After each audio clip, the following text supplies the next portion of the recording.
On a suffocating August morning in 1855, in the heart of Savannah, Georgia, a small boy stood trembling atop the wooden auction block. And for the first time that day, silence fell upon the marketplace, not because of pity, not because of mercy, but because not a single bidder dared to lift a hand. His skin, pale as bone dust, and eyes drained of all color, marked him as something unnatural, a child whispered to be cursed, an omen of ruin no master wished to invite onto their land.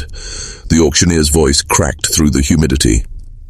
The bidding began at $20, then fell to $15, then $10. Each call hung in the air, unanswered.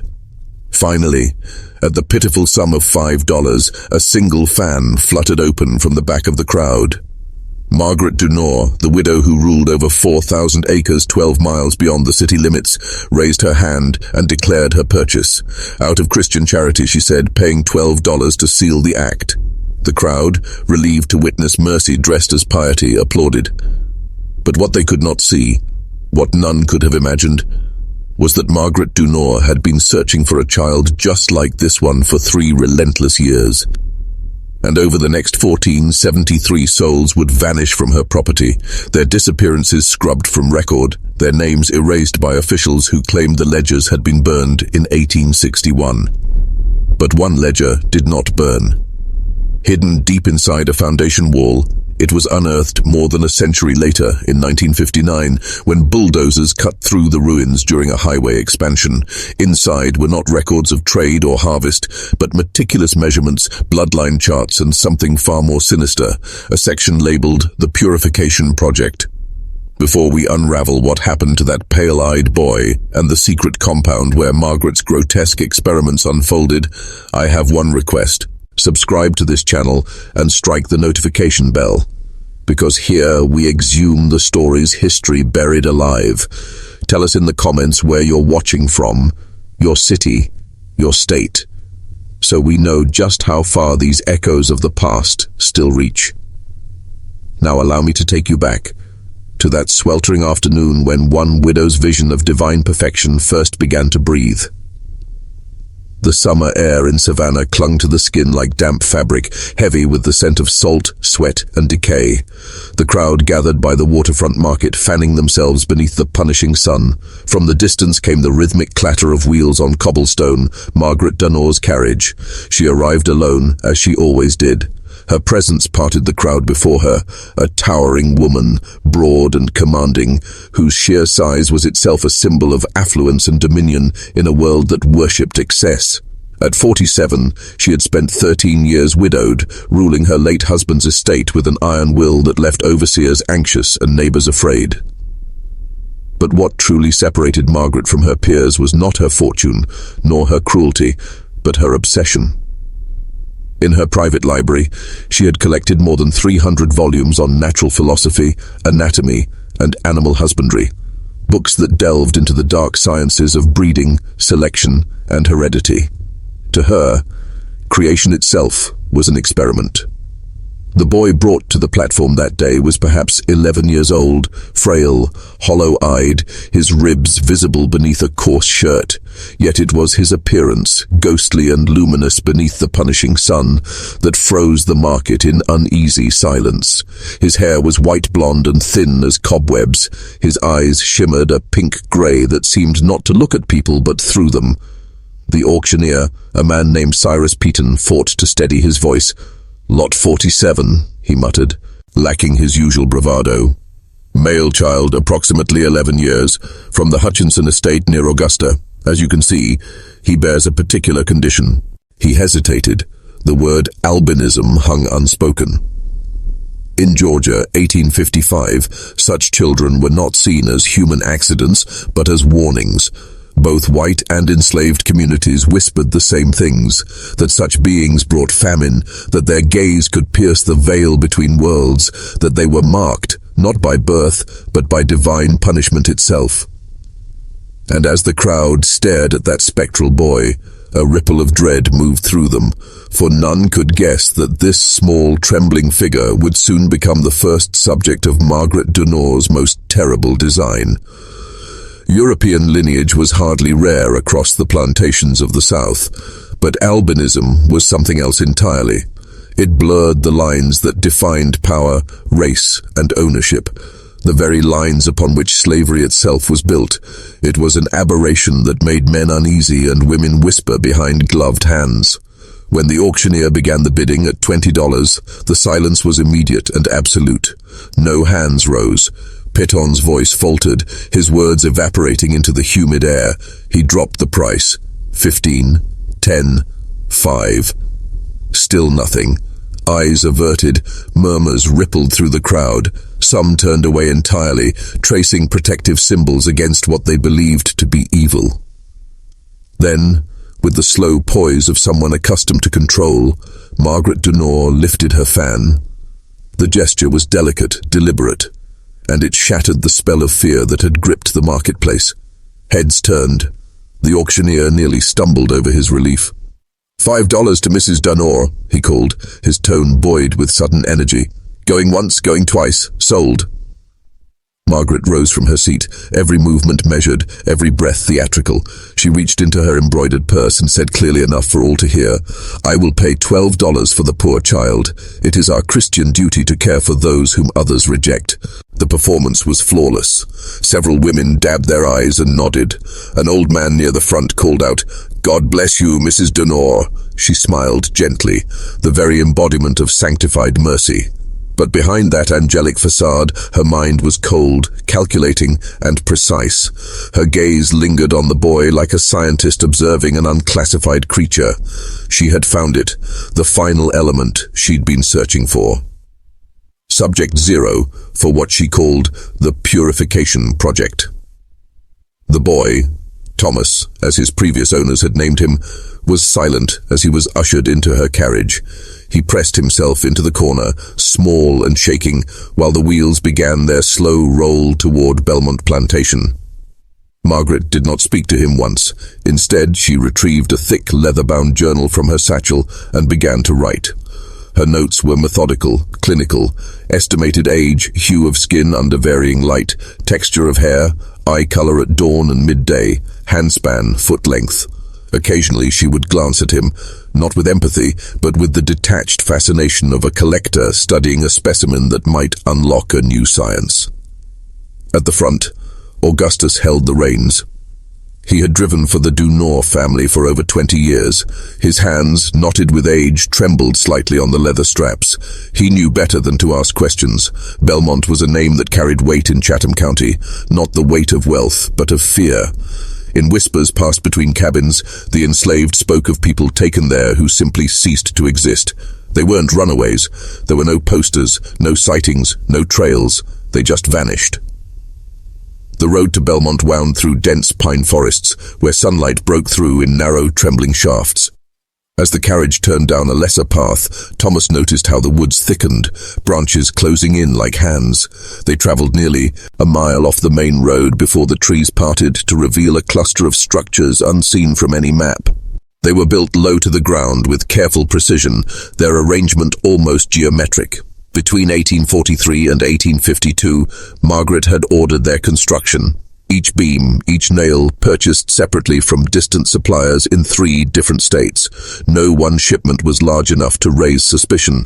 The men who built them were sold immediately after completion, scattered across the South so they could never reunite to compare what they'd seen. When Augustus finally reined in the horses before the largest building, a chill ran through him despite the heat. Margaret stepped down first, her skirts brushing the earth, then turned and motioned for Thomas to follow.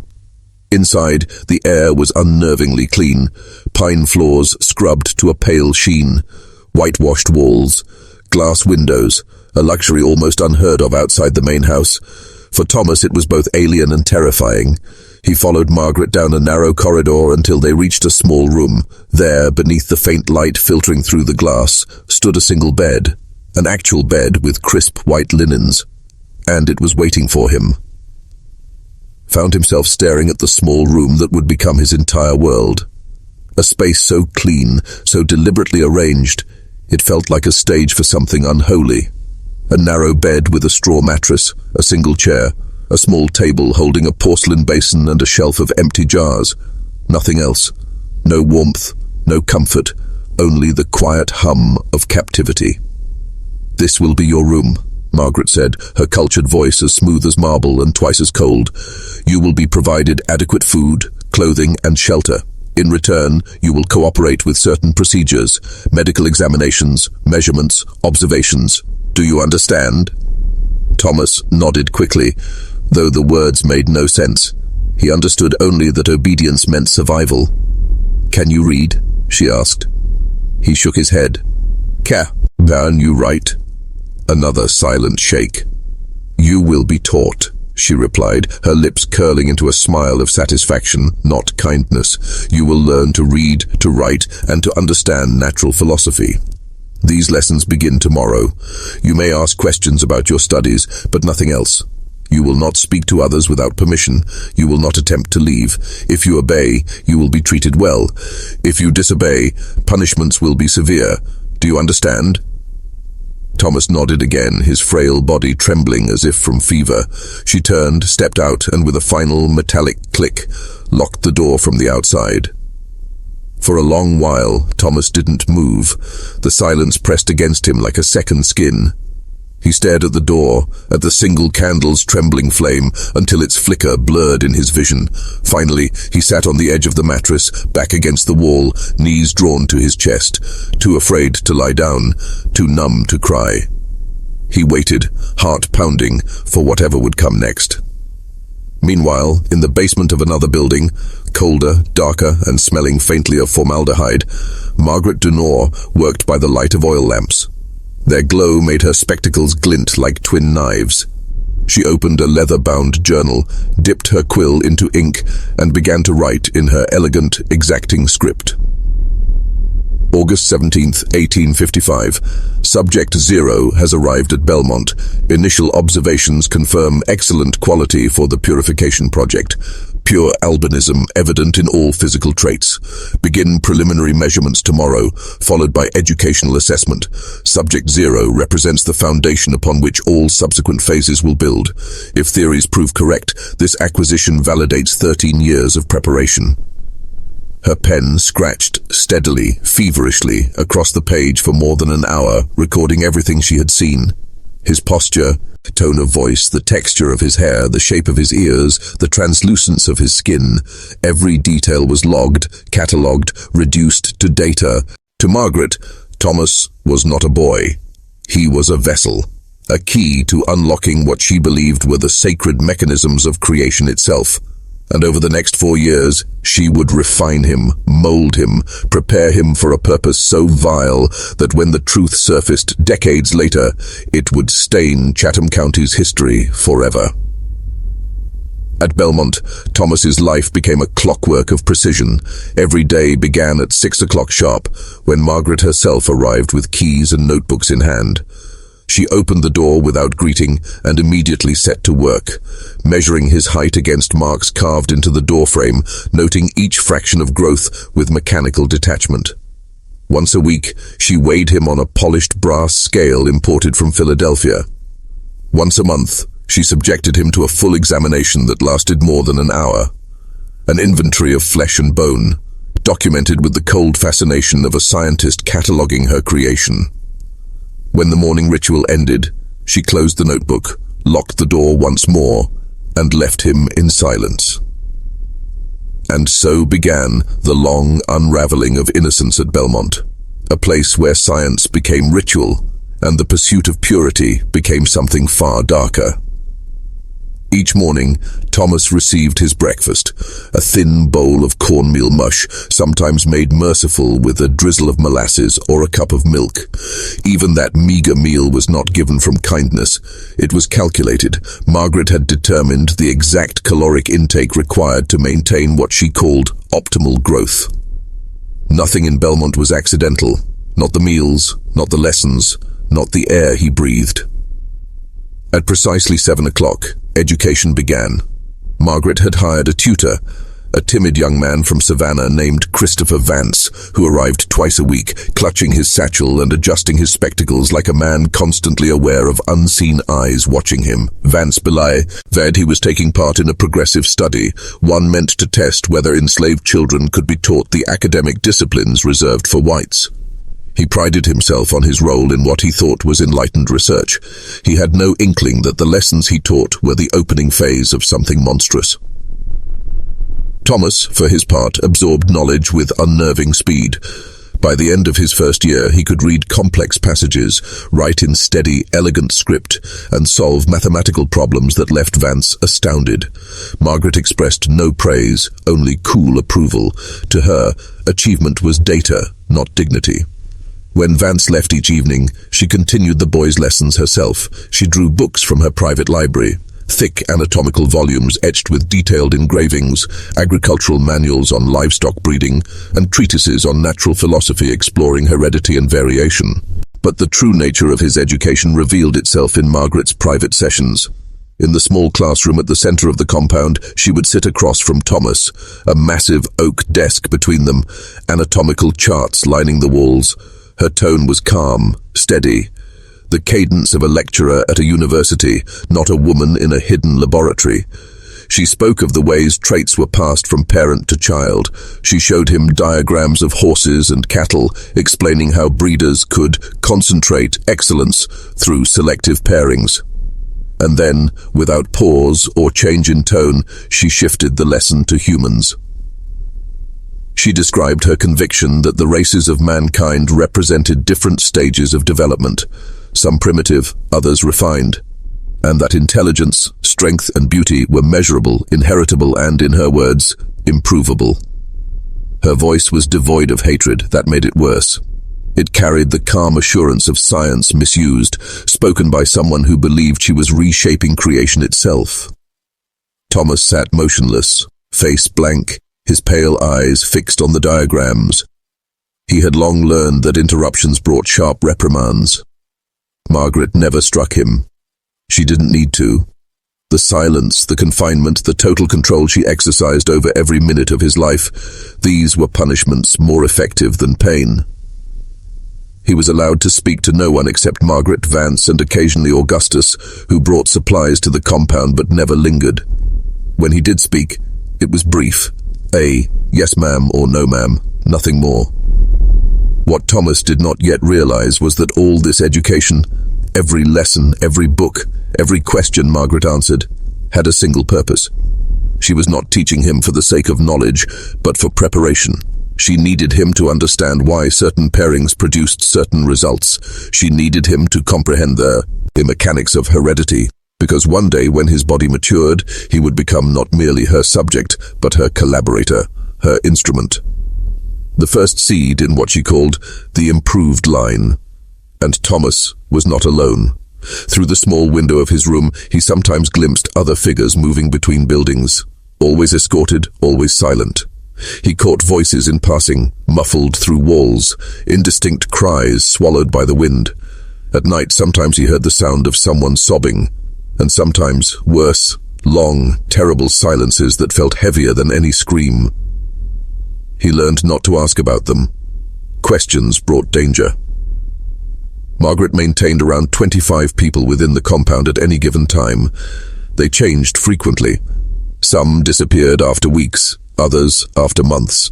She acquired them in calculated ways, purchasing individuals with particular physical features, accepting those other owners wanted to discard, and sometimes pulling men and women from her own plantation when she noticed traits she wished to examine. These people lived in communal quarters, wooden barracks with straw pallets, fed adequately, clothed minimally, and kept under constant watch.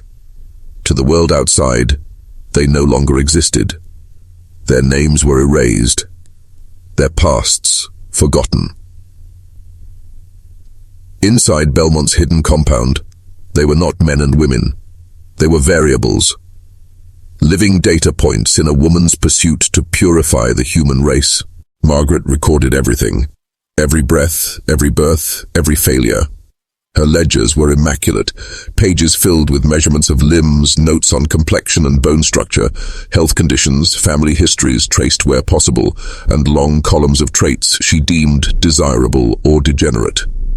Nothing human was sacred, every life reduced to data points, every body to a variable in her cruel arithmetic.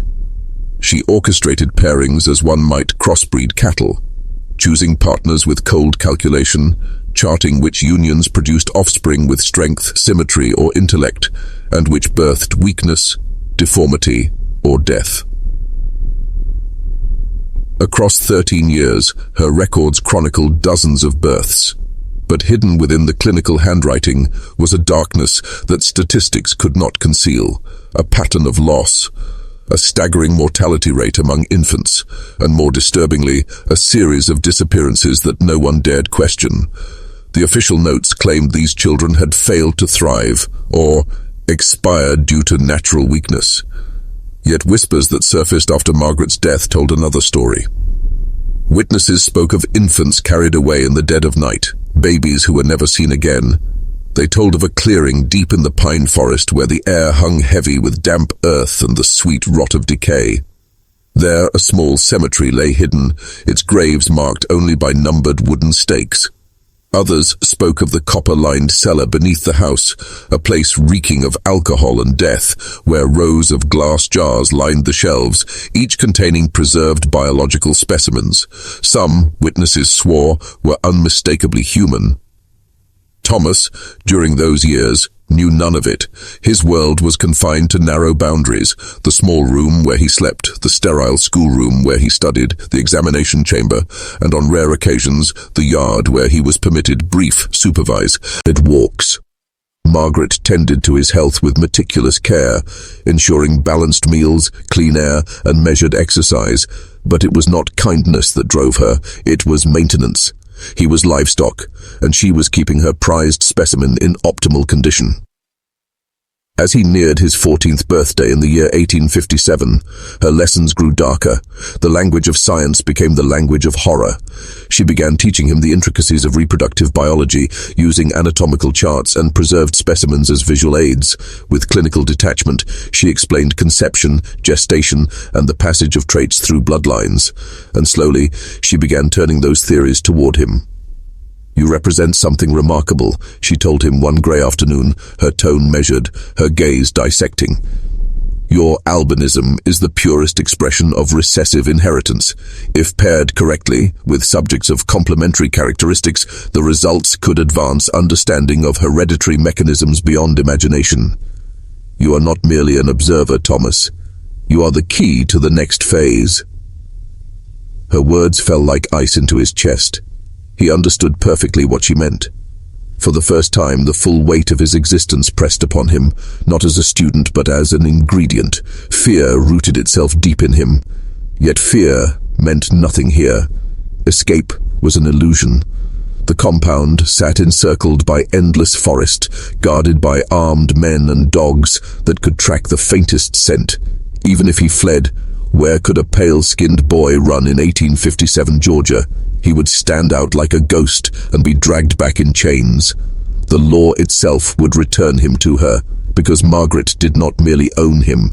She possessed him, body and soul, with the full blessing of the world beyond those walls. But in the spring of 1858, when a fever nearly claimed his life, something shifted in that world of silence. During his recovery from pneumonia, Augustus, the silent driver who had long seemed little more than an extension of Margaret's will, began to speak. Just a few words at a time, brief exchanges as he delivered supplies, always when her shadow was elsewhere. His voice was low, cautious, but human, and in that whisper of humanity, Thomas heard something he had never known before: hope struggling to breathe through the suffocating dark. In the muted stillness of the yard, beneath the thick Georgia sun, Augustus began to speak. His words were quiet, so quiet they almost vanished into the hum of the cicadas, but to Thomas they carried the weight of a revelation. "You know she won't stop," he murmured, eyes fixed on the distant pines. "Whatever she's planning, she won't stop. But you," his voice lowered further, "you're smarter than most. You've been learning from her books. Maybe you can figure something she can't." Then, just as swiftly as the courage had come, Augustus turned away, vanishing into his routine as if nothing had been said. But those words, small, whispered, almost accidental, lodged deep inside Thomas's mind, like a spark dropped into dry grass. For 3 long years, he had endured Margaret's control in silence, believing resistance was impossible. But now, for the first time, the shape of possibility flickered before him. He could read, he could write, he could think. He had access to her forbidden library, to the very theories she believed elevated her above him. Perhaps if he learned enough, if he observed carefully, he might find the flaw in her grand design. As summer spread its humid wings over Belmont, Margaret returned to her lessons with a ferocity Thomas had not seen before. Her tone was colder, her pace relentless. She spoke to him of the next phase, her words mechanical, almost rehearsed. When he turned 15, she said, the experiment would enter a new chapter. She had identified several women within the compound, subjects with optimal characteristics, she called them. Thomas would be paides. Read with them, his offspring studied from birth. She described the process as though explaining agricultural rotation, clinical, detached, stripped of humanity. Thomas listened in silence. He nodded when required. But beneath that calm exterior, something inside him shifted. His eyes no longer saw just the charts or the anatomy sketches. He began to see patterns, weaknesses, loopholes. Knowledge, he realized, could be sharper than any blade. Margaret had armed him with understanding, never imagining that the very thing she prized could become her undoing. That was her fatal miscalculation. By autumn, the first cold winds brought with them an unexpected visitor. On October the 12th, 1858, a carriage bearing the seal of the Medical Society of Charleston arrived unannounced at Belmont. From it stepped Dr. Harrison Pembroke, a man whose name carried weight in Southern medical circles. He was tall and severe, with pale, restless hands and a mind burning with curiosity. His eyes missed nothing. He had studied medicine in Philadelphia, built a reputable practice in Charleston, but his true devotion lay in what he called the science of heredity. Pembroke had heard whispers, rumors of a plantation hidden deep in Chatham County, where science blurred with something far darker. He came to verify those rumors himself. Margaret received him in the parlor of the main house, surrounded by lace curtains and the faint scent of formaldehyde drifting in from the west wing. She served tea with calculated grace, studying him as he spoke. He presented his letters, his published theories, his belief that selective breeding could perfect not only animals, but humankind itself. In that room, 2 minds met, brilliant, monstrous, and driven by the same godless conviction that flesh could be engineered, that suffering could serve discovery, that morality was a constraint for lesser beings. Neither knew it yet, but their encounter would set in motion the final terrible chapter of Belmont's hidden history. The future of medicine, Dr. Harrison Pembroke declared, his voice vibrating with conviction, lies not in the endless treatment of disease after it appears, but in preventing the weak of blood from ever reproducing. Imagine an age where hereditary afflictions vanish, where each generation is stronger, purer, more refined than the one before. It is not a dream, Mrs. Dunore. It is a science, achievable through disciplined breeding and the elimination of defective lines. Margaret sat across from him, her fingers laced, her expression calm, but her mind racing. Pembroke's words shimmered with the same dangerous ambition that had driven her for years, yet they carried a weight of validation she had long craved. Here, at last, was a man whose credentials could amplify her work, or destroy it. He was both opportunity and threat. An opportunity, because his medical expertise far exceeded her own, offering knowledge that could sharpen her results. A threat, because if he glimpsed the full scope of what she had done at Belmont, his conscience, or worse, his reputation, might compel him to intervene. Many Southern physicians flirted with the rhetoric of eugenics in theory, but few could stomach the horror of its practice. Margaret's voice, when she finally spoke, was smooth, deliberate, almost musical. Your vision is compelling, Dr. Pembroke. I, too, have conducted modest observations among the enslaved population here. Nothing on the scale of your research, perhaps, but enough to convince me that the laws of animal husbandry, the laws of selective breeding, are not confined to barns and stables. They apply to humanity itself.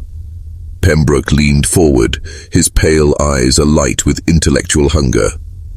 "Then it seems, madam, that we share the same conviction. I would be greatly honored to review your work. Perhaps together we might illuminate what others refuse to see." Margaret let the silence stretch, measuring his sincerity, searching for even a flicker of hesitation. Then, with the calm of someone sealing a pact with darkness, she replied, "Very well, Doctor. I will show you what I have built, but I must insist on complete secrecy. The world is not ready for such revelations. My work is sound, scientifically sound, but the masses are ignorant. They would see only cruelty, not progress." Pembroke placed a hand over his chest, solemn and eager. "You have my word, Mrs. Dunore, as both a gentleman and a man of science." The following morning, beneath the wet breath of the pine forest, Margaret led him toward the hidden compound. The path narrowed as the trees thickened, swallowing them in shadow. As they walked, she revealed more than she ever had to another soul. 13 years of breeding experiments, detailed genealogies, the relentless attempt to isolate and control hereditary traits. Pembroke listened with rapt fascination, his questions sharp, precise, betraying a mind steeped in medical rigor and feverish curiosity. When they reached the records building, Margaret unlocked the heavy door and ushered him inside. Row after row of shelves lined the room, groaning beneath the weight of leather-bound journals, hand-drawn charts and diagrams stretching back to 1843. Pembroke lifted one of the volumes reverently, the pages crackling like whispers of the dead. "Extraordinary," he breathed, studying a lineage chart from 1847 that traced 3 generations of controlled pairings. "You have achieved remarkable consistency over time. The depth of data is unparalleled." He paused, frowning as his eyes skimmed down a column. "Though the mortality rate appears unusually high. 37% in this cohort alone." Margaret had prepared for that question. Her tone was calm, clinical, rehearsed. "Weak specimens, Doctor, those born with visible deformities, congenital frailties, or what I have termed degenerate heredity. I have conducted full post-mortem examinations on each. Painful, yes, but indispensable. Through loss, we discover truth. Only by identifying failure can we refine success." Pembroke hesitated, a flicker of unease rippling across his face, but it passed quickly. The fire of scientific obsession consumed his doubt. "And the specimens themselves? You've preserved them?" Margaret's lips curved into a faint smile. "Of course." She struck a match, lighting an oil lamp that cast the stairwell in trembling amber light. Together they descended into the copper-lined basement, where the air grew colder, thicker, metallic. The glow revealed glass jars upon glass jars, each containing something suspended in pale liquid. Some were unmistakably human, others defied easy classification. Pembroke's breath caught as realization dawned. Here, beneath the earth, in the silence of her private sanctum, Margaret Dunore had bottled her legacy, one specimen at a time. Rows of glass jars glistened under the flickering lamplight, lined neatly along the wooden shelves like silent witnesses to forbidden science. Each vessel cradled a secret, organs, tissues, and remnants of once living flesh suspended in viscous amber fluid. The air smelled faintly of decay and preservation, a museum of mortality masquerading as study. Pembroke moved down the aisle with a scholar's calm precision, notebook in hand, eyes gleaming with the cold curiosity of a man long accustomed to the macabre. He paused before one jar, and then another, where the contents shifted from mere anatomy to something far more unsettling. Inside were tiny, fully formed bodies, infants, no more than a few days old. Their delicate faces, eerily preserved, bore expressions that seemed to whisper of struggle, of terror, of a death that had not come peacefully. "You conducted the autopsies yourself?" Pembroke asked, voice low, almost reverent. "I did," Margaret replied. "At first I was assisted by a physician from Savannah, but he passed in 51. Since he then I have managed alone. My anatomical knowledge is self-taught, perhaps unconventional, but more than sufficient for my purposes." Pembroke straightened, snapping his notebook shut. Mrs. Dunore, what you've done here is extraordinary. The precision, the duration, the scope. This is no mere experiment. This is a legacy. You must publish it. Margaret's expression hardened. Publication is impossible. The world would never understand. Their minds are too small for this work. I am content to continue in private, advancing truth, even if unseen. Pembroke stepped closer, the hunger in his tone unmistakable. Then, perhaps, we collaborate. I can refine the methodology, expand your data, and together we could rewrite the science of human heredity. Think of it. Your findings, my name, the revolution of biology itself. Margaret hesitated. Collaboration meant exposure, risk. But beneath that caution stirred an intoxicating possibility. Immortality through discovery. She exhaled slowly. Very well, she said, voice steady but charged with intent. Then you must see the crown jewel. She led him down a narrow hallway toward a locked door. When she opened it, the air shifted, cleaner, colder, clinical. A young boy sat at a wooden table, reading from a medical text. He looked up as they entered, pale eyes moving with eerie calm between his caretaker and the stranger. At 15, he had grown tall but gaunt, his skin a perfect shade of spectral white, his hair so light it seemed spun from frost. This, Margaret said, her tone swelling with pride, is Subject 0. Acquired 4 years ago, a pure albino selected specifically for this project. I have documented every stage of his development, his education in anatomy and natural philosophy. His health has been maintained with great care.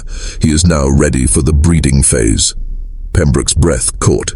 He stepped closer, his fascination almost feverish. For 30 minutes he examined the boy, methodical yet entranced, measuring limbs, testing reflexes, studying pupils that shimmered like glass. Thomas did not flinch, did not resist. He sat in perfect stillness, the obedience of one long conditioned to silence. When Pembroke finally spoke, it was with quiet awe. You've taught him to speak. Properly, Pembroke observed, and to read. Interesting choice. Education serves multiple purposes, Margaret explained. It allows him to understand the research significance, ensuring cooperation. It provides data on intellectual capacity of albino subjects. And practically, as he matures, he will need to understand breeding protocols sufficiently to participate effectively. Pembroke straightened. Participate in breeding protocols. You intend to use him as a stud, essentially, when he reaches appropriate maturity. Yes, he is now 15. I plan to begin the breeding phase within 6 months, pairing him with carefully selected women to produce offspring that can be studied from conception through development. The hereditary transmission of albinism is poorly understood. By controlling parentage and documenting results across multiple pairings, we can determine whether it breeds true and what other characteristics are linked to it. For the first time, Pembroke looked genuinely uncomfortable. His eyes moved from Margaret to Thomas and back. He is still quite young. Enslaved boys his age father children regularly throughout the South. Margaret replied coolly, There is nothing unusual in this, and unlike field workers forced into casual unions, Subject 0 will participate in controlled, documented breeding for scientific purposes. The context is entirely different. Pembroke said nothing for a long moment. Scientific enthusiasm warring with residual moral sense. But Margaret had calculated correctly that intellectual ambition would win. What assurances do I have that offspring will be properly documented? He finally asked. Without complete records from conception through maturity, the data loses much value. I have maintained such records for 13 years, Margaret said. I have no intention of relaxing standards now. Every conception will be documented, every pregnancy monitored, every birth recorded in detail. Children will be raised here where development can be observed systematically. You will have complete access to all records. Then I accept your offer of collaboration. Pembroke said, I can visit monthly to conduct examinations and contribute medical expertise. In exchange, I ask only that I receive credit when these findings are eventually published. They shook hands on the arrangement. Thomas watched this exchange in silence, understanding with perfect clarity that his fate had just been sealed. The one hope he had harbored, that Margaret might postpone or abandon her plans, evaporated. She had found validation from a respected physician who not only accepted her work, but wanted to participate. There would be no reprieve. After Pembroke departed that evening, Margaret visited Thomas's room. "Dr. Pembroke is impressed with our work," she told him, almost reverently, that he stood upon the threshold of revelation, poised before a scientific awakening so vast the world itself might tremble. "He should feel fortunate," she said, "honored to participate in work that would redefine human inheritance." Thomas gave no reply. His silence pressed against the walls like gathering storm clouds. Margaret's tone sharpened, each word a blade. "I expect obedience," she declared. "You have been granted privileges beyond the imagination of any enslaved soul. An education, nourishment, shelter, release from the whip and the field. I have invested enormously in your cultivation." Her voice cooled into something clinical. "Now, it is time for you to realize the purpose for which you were chosen." Thomas still did not answer. Her gaze lingered on him, a moment of scrutiny, of irritation, before she turned, leaving the chamber. The lock, turning behind her, echoed like a verdict. The darkness returned, thick and airless, and in that oppressive hush, Thomas finally surrendered to the ache pressing at his chest. He was 15 years old, alone, caged inside a vision that called itself science. What new horror could outdo this, especially now that a celebrated physician had sanctioned Margaret's ambitions? With Harrison Pembroke's endorsement, her monstrous dream would not fade. It would expand. Yet Thomas, though beaten down by the weight of confinement, had learned to think in silence. For 4 long years he had consumed the words in Margaret's books as ravenously as any prisoner inhales air, memorizing her theories, tracing her reasoning until he understood her better than she understood herself. And in that secret study, he had noticed something neither Margaret nor Dr. Pembroke seemed capable of admitting. Their doctrines of bloodlines and breeding, their confident forecasts of inherited traits, faltered constantly. The charts betrayed them. Children diverged from design, features appeared and vanished without pattern. Margaret dismissed these inconsistencies as missing data, invisible genetic ghosts. Thomas saw deeper. The flaw was not in the evidence, it was in the idea. Heredity itself was a labyrinth, immeasurable, defiant of her will, and that recognition kindled the faintest ember inside him. Hope. Not hope of escape. Freedom still felt as unreachable as the stars, but the brittle, audacious hope that Margaret's grand architecture of ambition would crumble from within, that the evidence would rebel against its master. If the data mocked her often enough, perhaps even she would be forced to confront her failure.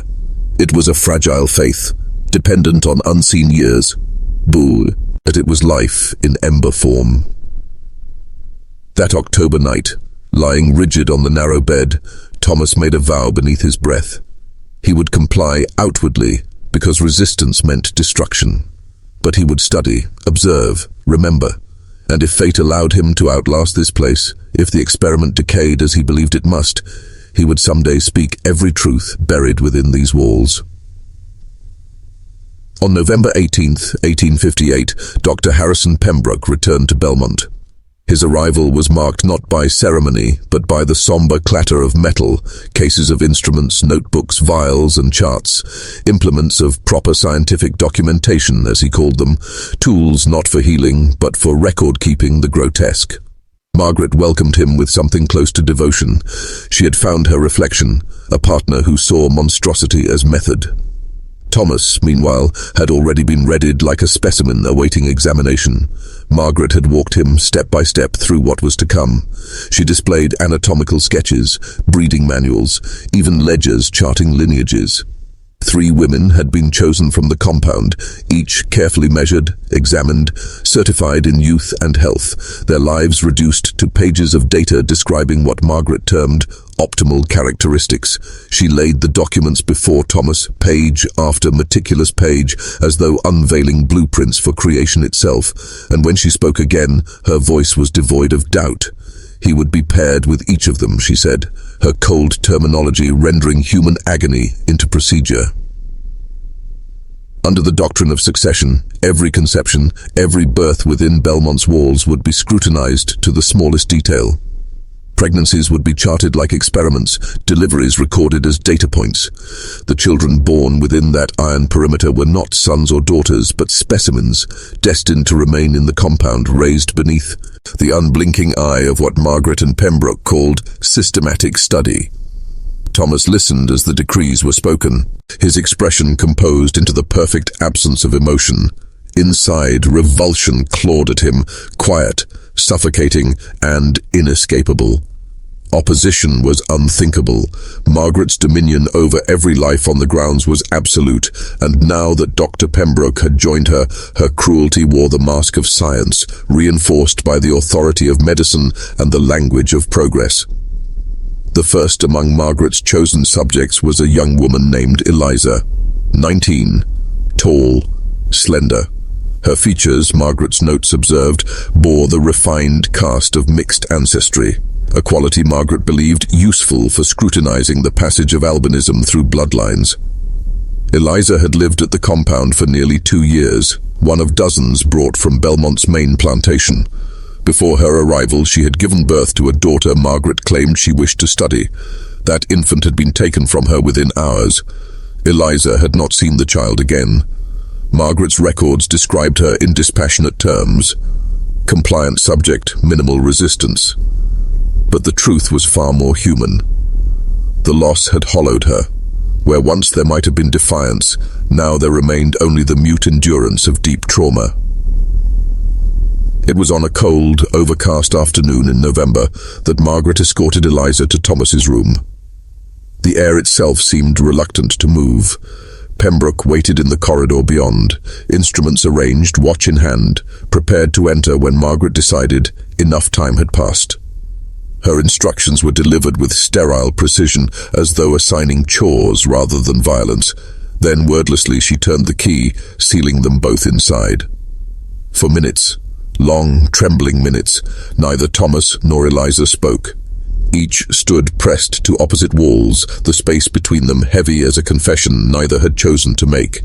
Two young souls bound by terror, each powerless to rewrite the roles writ. And for them. When at last sound returned to the room, it was Eliza who broke it. "I know you," she whispered. "I seen you from the window. The white boy she keeps locked away. You've been here long as me, maybe longer." Thomas nodded, the words catching in his throat. 4 years. Her eyes flicked to the wall. Rows of anatomical sketches, charts detailing lineage and measurement. "What she make you do?" He gestured weakly toward the drawings. "Study, read, learn, all that." Eliza turned to the narrow window, faint light washing over her face. "My baby was a girl," she said, her voice scarcely more than breath. "Pretty little thing.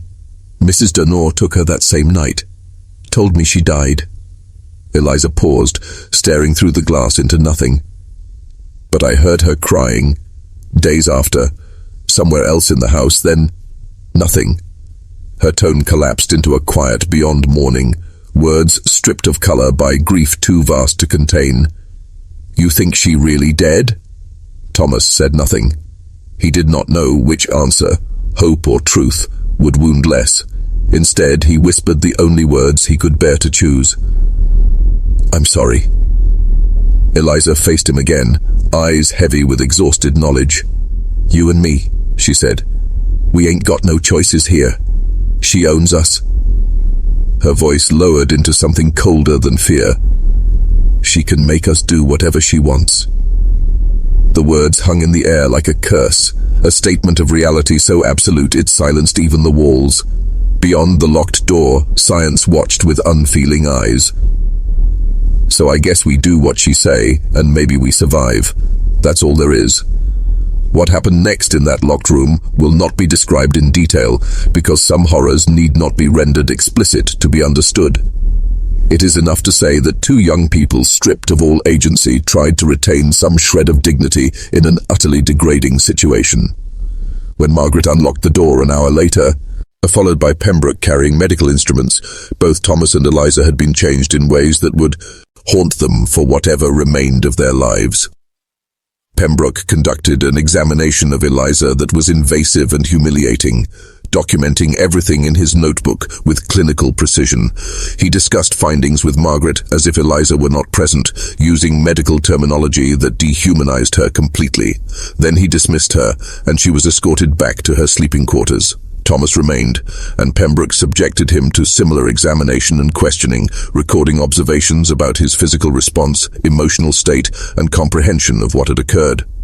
Margaret and Pembroke repeated this process with the second woman, Sarah, on November 25th. Sarah was 18 at the compound, only 6 months, purchased from a plantation near Augusta because Margaret's records indicated desirable hereditary traits. Unlike Eliza, whose trauma produced resignation, Sarah's manifested as rage. When Margaret explained what would be required, Sarah refused outright, voice shaking with fury and fear. "You can beat me, sell me, kill me," Sarah said, "but I ain't doing this. This ain't right." "And you know it." Margaret remained unmoved. "You have no right to refuse. You are property purchased specifically for this purpose. Your cooperation is required." "Then you're going to have to force me." Margaret nodded to the overseer. "Take her to the isolation room. No food until she reconsiders." Sarah was locked in a small, windowless basement room, receiving only water and a single small piece of bread daily. She remained there for 6 days. On the second day, Margaret visited to ask if she had reconsidered. Sarah, weakened but defiant, refused. On the fourth day, Margaret visited with Pembroke, who explained in medical terms the damage prolonged starvation would cause, emphasizing permanent harm she was inflicting on herself through pointless resistance. Sarah wept, but did not relent. On the sixth day, Margaret took a different approach. She brought Eliza to the isolation room and made her describe what had happened, emphasizing that Eliza had survived, had not been physically harmed, that continued resistance would only prolong Sarah's suffering without changing the outcome. Eliza, exhausted and broken, delivered this message as instructed, though her voice carried an apology Margaret had not scripted.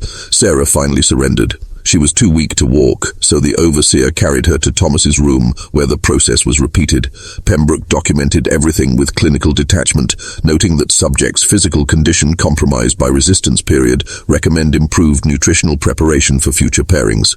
The third woman, Hannah, witnessed what happened to Sarah and offered no resistance when her turn came in early December. She was 21. For 3 years she had lived within the compound's walls. 3 years of silence, observation, and the slow erasure of self. Survival had taught her the first commandment of Belmont: obedience, absolute, unflinching submission. And so she obeyed. Whatever task Margaret required, whatever humiliation was demanded in the name of science, she performed it without visible protest. Her face became a mask, smooth and still, her eyes fixed upon an unseen horizon far beyond the fences that penned her life. Dr. Pembroke recorded the results with clinical satisfaction. "Subject demonstrates optimal compliance," he wrote, his pen scratching delight into the ledger. "Conditioning protocols effective." Thomas drifted through those weeks as if his soul had vacated him. By day he responded when commanded. By night, locked alone in his small room, he lay staring into the dark ceiling until it dissolved into something endless. He taught himself to divide body from mind, will from endurance, an act of mental dissection to protect what fragments of identity still belonged to him. He read compulsively under the dim lamplight, anatomical charts, hereditary hypotheses, matrices of breeding data. Anything that transformed suffering into abstraction, anything that allowed him to think of the body not as his own. Whenever Margaret permitted him access to her notes, he studied her records methodically. And what he saw disturbed him more deeply than her cruelty. Her results contradicted her theories. Predictions collapsed, data drifted. The outcomes she had declared inevitable refused to obey. Margaret, however, was elated. With Dr. Pembroke beside her, she declared the breeding phase successfully begun. "Subject 0 has fulfilled the essential condition," she wrote in her journal. Calculations covered the pages, conception probabilities, gestation forecasts, measurement schedules for the developing fetuses she confidently expected. She predicted, with almost prophetic grandeur, that these infants would illuminate the secrets of albinism inheritance. But the natural order had been listening, and it refused obedience. Of the 3 women pressed into this abominable trial, only one conceived, Eliza. Sarah and Hannah, their bodies weakened by months of hunger, exhaustion, and unrelenting fear, did not conceive despite repeated violations. Margaret dismissed this as further evidence for her theories, marking them constitutionally unfit. She never wrote of the other cause, the one that could not be quantified, their soul's devastation, the invisible damage of despair. Eliza's pregnancy became the center of their obsession. Margaret and Pembroke examined her weekly beneath the lamplight, their notebooks open, hands methodically measuring, listening to the pulse beneath her ribs, tracing each month of growth like explorers of forbidden territory. They debated the future aloud. Would the child emerge pale, its eyes colorless? Would the skin betray traces of albinism or conform to the parental pattern? Each question filled them with scientific excitement, an exhilaration grotesquely detached from the suffering before them. They never saw Eliza's anguish, or refused to. From his window, Thomas saw her sometimes, moving slowly across the yard, her shape expanding through the winter, her steps heavier with each passing week. By the thaw of spring, she looked scarcely alive, her skin ashen, her shoulders bent beneath fatigue and dread. Once, across the distance, their eyes met. For an instant he saw everything, an ocean of grief so profound it stilled the air around her. She was already mourning a life that hadn't yet drawn breath. She knew exactly what awaited any child born in this place. A life measured, dissected, catalogued. As May of 1859 approached, the compound transformed into a theater of anticipation. Margaret prepared her medical chamber with chilling precision. Instruments gleamed, towels, lamps, basins, all arranged as if awaiting revelation rather than birth. She had delivered countless infants before, each recorded as specimen, but this experiment, would be her triumph. Pembroke returned to oversee it, cradling his instruments as a priest would sacred relics. He promised immediate documentation, measurements, skin examination, eye color determination. The birth began on May the 17th, 1859. It stretched for 18 relentless hours. Margaret and Pembroke remained at Eliza's side, though not as healers, only as observers, detached, their attention fixed on process, not pain. To them, Eliza's cries were merely environmental noise, a symptom accompanying data collection. When the child finally came, a small, trembling girl, scarcely 6 pounds, the first to touch her was not her mother. Margaret reached for the infant, lifting her beneath the blazing lamplight. Her hands were steady, impersonal. She turned the newborn's face to the light, examining the skin, the eyes, the hair, as though determining the success of an equation. The notation that followed was simple, clinical, and devastating. Infant female, non-albino, skin light brown, eyes dark, hair black. Margaret's triumph faltered for the briefest heartbeat before the lamp hissed in the silence. Eliza lay motionless on the table beside her child, her face the color of ash, her future already erased. The child entered the world crying, strongly, insistently, her voice raw against the hush of the laboratory. Under the harsh lamplight, Dr. Pembroke bent over her, his instruments gleaming coldly. The examination was swift, methodical, and when he announced her condition, it was with clinical detachment. The infant appeared perfectly healthy. To any decent soul, that would have been cause for relief, but Margaret's expression betrayed only disappointment. 4 years of careful orchestration, Thomas's education, the selection of subjects, the endless calculations, all converged to this moment. And yet, the single trait she had pursued through suffering and calculation, the elusive mark of albinism, had not manifested. Recessive trait, Pembroke noted matter-of-factly, writing into his journal. As expected, requires both progenitors to carry the necessary factor. The maternal line clearly lacks it, thus pigmentation appears normal. We will require multiple generations to isolate expression. Margaret listened in silence, eyes sharp, mind already leaping toward a new design. The failure had not extinguished her ambition, it had refined it. Then the solution is continuity, she said at last. We must breed through generations. Subject 0 will be paired with his own female offspring once maturity is reached. It is the only viable path to increase probability of the albino expression. Her voice, measured and calm, carved horror into the air. This child, she added, turning to the newborn, will be catalogued as Generation 1, Female 1, up at approximately 15 years of age. The necessary breeding sequence will begin. Eliza lay limp upon the blood-stained bed, her body spent, her eyes glazed from agony and exhaustion. But she heard every word.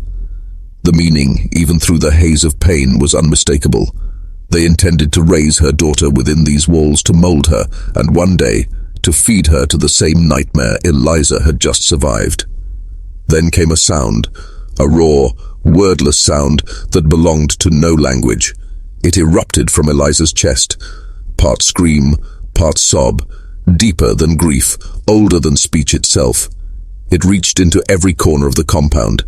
From his locked room, Thomas heard it. The cry branded itself into his memory, a sound that would echo through his conscience for every year that followed. For 7 days, Margaret allowed Eliza to keep her child. She framed it as practicality. The mother's milk would help the infant thrive. But on May the 24th, exactly 1 week after the birth, Margaret deemed that stage complete. The baby was taken, lifted from Eliza's arms by silent attendants and carried to a separate chamber, where another enslaved woman, designated wet nurse, took over under Margaret's unblinking supervision. Eliza was sent back to the women's quarters. Her body, still fragile and torn, ached with the emptiness of absence. Her milk dried painfully. Her arms no longer remembered the weight they once held. Around her, the compound fell unnaturally still. The laughter, the murmurs, even the mechanical sounds of Margaret's routines seemed subdued, as though the place itself sensed what had been broken. Thomas felt it too. A shift, an unseen fracture. Something in the air had changed irreversibly. No one knew what resolution had hardened in Eliza's heart during that week she was allowed to hold her child. It was born of love so absolute, it transformed into something fierce and unthinkable. On the 6th night, when the compound finally slept and the sky pressed black against the windows, she acted. By dawn, the wet nurse entered the room and found them together, mother and child. Eliza's arms encircled the small, still body, her face serene, hers and the infant's breath both absent from the world. No struggle was recorded, no method described. Only Margaret's pen, scratching the event into cold bureaucracy. Generation 1, Female 1, deceased, unknown cause. Subject Eliza, removed as unreliable for continued breeding use. Removed, disposed of. The language so tidy it erased what was human about the act. What disposed of truly meant was never clarified, but Eliza was never seen in the compound again. Everything about her, the woman, the mother, the voice that had cried out through the silence, was vanished, consumed by the system she had defied.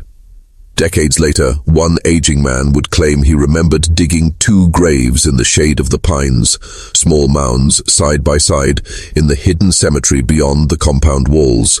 2 graves unmarked, 2 secrets meant to outlast the living. That week in May, 2 graves were dug in the pine forest, not 1, 2. A larger and a smaller. The earth closed over both. Only wooden stakes marked the spot, pale against the dark soil. Time would devour them soon enough. Rain, wind, and rot conspired until even those mute witnesses decayed, leaving no sign that either woman or child had ever drawn breath. The summer of 1859 descended like a fever upon Chatham County. Heat pressed against walls, carrying the scent of pine and decay. Into that oppressive stillness came an unexpected visitor, one whose arrival would alter the course of Belmont's horrors. On July the 8th, Dr. Samuel Hargrave arrived from Atlanta, his carriage stirring the dust of the long drive. With him came a young assistant, Robert Chen, 24 years old, the son of immigrants who had crossed an ocean and continent, from the harbors of Guangdong to San Francisco's gold. rush alleys, then eastward to the red earth of Georgia. Hargrave and Chen came not as abolitionists, but as scientists. Their curiosity had been piqued by a paper authored by Pembroke months earlier, hinting in guarded language at systematic hereditary investigations taking place on a southern estate. The phrasing had fascinated Hargrave, stirring professional envy as much as intrigue. He had written to Miss Margaret Dunore, requesting a visit, and Margaret, eager to replace the increasingly erratic Dr. Pembroke, welcomed the opportunity. Chen regarded the trip as mere academic fieldwork, a chance to gather material for a forthcoming book on anatomical variation among human populations. He anticipated structured data, maybe rudimentary breeding charts, perhaps a few preserved specimens. What he found instead was a living nightmare disguised as empiricism, one that would burrow into his memory and never release its hold. Margaret conducted their tour with the same poised efficiency she had shown Pembroke months before. First, the records room. Shelves upon shelves lined with journals, ledgers, and delicate sketches, each page detailing a human life reduced to figures and conjecture. Then the dim laboratory below ground, the air heavy with preservative fumes. Glass containers lined the walls, specimens suspended like ghosts beneath amber light. And finally came the introduction to Subject Zero. Where Pembroke had once greeted the scene with uneasy fascination, Chen stopped dead. Horror, sharp and clean, slashed through his curiosity. He watched Margaret's face as she began to explain the procedure, her tone precise, her language mechanical, forced pairings, reproductive cycles, selective isolation, calculated suffering. She spoke of the breeding protocols with the same dispassion she might apply to livestock. Her pride was palpable. Even now she was speaking of expansion, generational continuity, the next line of data. Chen's skin turned pale, his stomach rebelled. When Margaret reached the point in her explanation that described breeding Thomas with his own future offspring, an act she discussed as a mere mathematical inevitability, Chen's restraint finally broke. "Mrs. Dunore," he said quietly but firmly, each word trembling with fury, "what you are describing is not research. It is organized cruelty, systematic brutality. These are people, human beings, not instruments of your hypothesis. No Discovery Co. would ever justify this." The room seemed to tighten around the words. Margaret stiffened, her eyes narrowing to shards of glass. "You are young," she said crisply, "and evidently swayed by sentimental illusions. Science concerns truth, not emotion. These are enslaved subjects, legally my property, whose procreation I direct precisely as the law allows. I am using that legal right to advance knowledge. Your personal feelings are irrelevant." Her tone carried the chill of absolute conviction, but Chen stood his ground. His voice shook, not from fear, but from moral outrage barely contained. "The law does not decide what is right," he answered. "A thing's legality does not cleanse it of evil. What you are doing here will one day be remembered not as science, but as sin. History will record this place, Mrs. Dunore, and it will condemn it." Dr. Hargrave attempted to intercede, his words tentative, conciliatory, reminding Chen that they were guests, urging calm, reason, restraint. But Chen would not retreat. "There is no theoretical framework, none, that can justify treating human beings as breeding stock," he said, his voice rising, the command of conscience overpowering caution. "I have seen enough." He turned toward Hargrave, his jaw tight, his decision already made. "And so have you, Doctor. If integrity still means anything, you will withdraw from this place before it consumes your name and your soul alike." At that moment, the temperature in the room seemed to drop. Outside, the wind stirred through the heated pines as if the land itself held its breath, aware that in that quiet southern house, history had just shifted course. Margaret's fury struck like a sudden storm. Her hands trembled not with fear but rage at being defied. Within minutes, she ordered both men off her property. There would be no further discussion, no farewell courtesies. The conversation was over. The door to Belmont's hidden world was closing once again. Hargrave and Chen departed within the hour, Yet before they left, one brief moment occurred, small at the time, but destined to ripple far beyond those walls. While Hargrave gathered his materials, Chen, restless and shaken, found himself wandering the dim corridor. The oppressive quiet pressed against him, a silence alive with unseen suffering. As he passed a heavy wooden door, a flicker of movement caught his eye through a small glass window. A boy sat inside, a pale child bent over a table reading by lamplight. His posture was rigid, disciplined, the posture of someone who had learned how to make himself invisible. Something about the sight stopped Chen cold. It was not simply pity, it was recognition. He raised his hand and tapped the glass, a soft knock that startled the boy. Visitors never knocked. Slowly, cautiously, the child looked up. His eyes, lightless, weary, intelligent, met Chen's. "What is your name?" Chen asked through the barrier. "Thomas, sir." "How long have you been here?" "5 years, sir." Chen's throat worked before the next words came. "Do you want to leave?" For a long moment, Thomas could not comprehend the question. No one had ever asked him what he wanted. He searched the air for the right answer, uncertain whether truth was safe. Finally, he spoke, quietly, but with absolute clarity. "Yes." Chen nodded once, his expression unreadable but his eyes fierce, burning the boy's face into memory. "I will remember you, Thomas," he said softly. "I promise I will remember." From the front of the hall, Hargrave's voice echoed. The moment ended. Chen Tiao earned reluctantly away, and Thomas watched through the small window as the two men walked down the long gravel road until they vanished into the sweltering Georgian afternoon. He could not explain why, but hope, thin and tremulous, had found its first root in that encounter. During the journey back to Atlanta, tension filled the carriage like a living thing. Hargrave argued in rational tones, invoking duty to science, the sanctity of research, the promising nature of Margaret Dunore's data. But Chen would not yield. His outrage was not just moral, it was moral made unbreakable by witness. Each mile stripped away Hargrave's defenses until even he admitted begrudgingly that Belmont's work crossed every ethical line a civilized world should observe. Yet fear triumphed over conviction. He refused to confront Margaret publicly or report her crimes.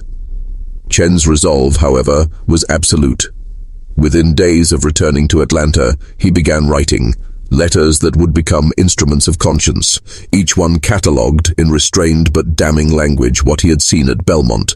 He spared no detail: the forced breeding, the dissection of infants preserved in jars, the enslaved bodies treated as experiments, and above all, the pale boy imprisoned in solitude, Thomas, the focal point of it all.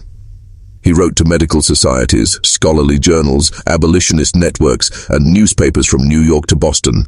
Every letter was precise, factual, methodical. He believed that truth, laid bare, could not be ignored. But America in 1859 was breaking apart. Sectional hatred poisoned every conversation. The country was a tinderbox. Against that chaos, Chen's testimony, delivered by a young Chinese assistant denouncing a wealthy white woman's scientific plantation, was brushed aside. The replies came back one by one. The academies thanked him for his vigilance but declined to investigate. A private estate. The newspapers refused to print his accounts. Insufficient corroboration, they said. Even abolitionist groups, though sympathetic, confessed that their energy was consumed by crisis, their funds drained, their focus drawn northward by the march toward war. Chen was undeterred. Frustration did not weaken him. It hardened him into purpose. And so, on December the 12th, 1859, just days after the hanging of John Brown sent ripples of fear and awe across the South, Robert Chen made a fateful decision. He would not wait for the world to act. He took the road alone, traveling once more into the heart of Chatham County, back toward Belmont, back toward the house where, behind locked doors, a pale boy still waited in silence. Robert Chen did not charge recklessly toward Belmont's gates. Instead, he began in shadows, quietly, methodically, turning inquiry into a weapon. He spoke first to those who moved unseen between worlds. Wagon drivers who carried goods along the red clay roads.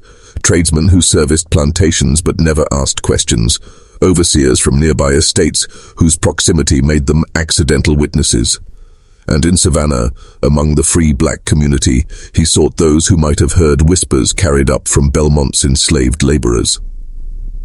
Piece by piece, testimony by trembling testimony, Chen began to assemble a portrait that confirmed the truth he already feared.